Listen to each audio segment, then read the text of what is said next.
Have you ever been ignored, betrayed, or made to feel like you didn't matter? Maybe they walked away, thinking you'd crumble. But what if I told you the Stoics knew exactly how to turn this pain into power?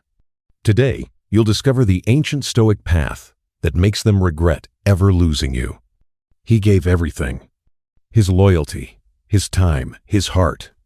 And then they left. They said he was too quiet, too cold. He didn't beg. He didn't chase. He remembered the words of Epictetus. It's not what happens to you, but how you react to it that matters. He chose silence over drama, discipline over emotion.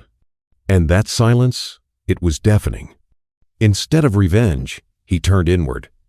Instead of self-pity, he built power. Every morning began with Marcus Aurelius. Waste no more time arguing what a good man should be. Be one. He exercised. He read. He reflected. He grew mentally sharper, emotionally untouchable. Not for them, for himself. The pain became fuel. The absence became peace. This is Stoicism. This is presence without performance. One day, they saw him again. Not angry. Not broken. Just unstoppable. Stronger. Calmer. More respected. He had mastered the art of letting go without losing himself. They watched from afar, wishing they had stayed, wishing they had understood the fire behind the silence. But Stoics don't seek revenge. They radiate dignity. And that's what truly haunts those who once left.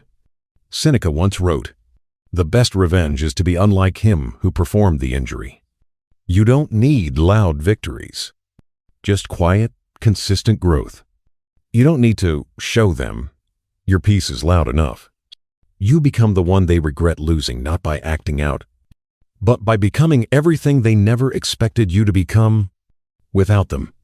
This is the Stoic way. No shouting, no chasing, no bitterness, just virtue, discipline, and inner strength. Become the calm storm that leaves an echo behind. Let them walk away. Because when you live with Stoic wisdom, they won't forget you. They'll regret losing you,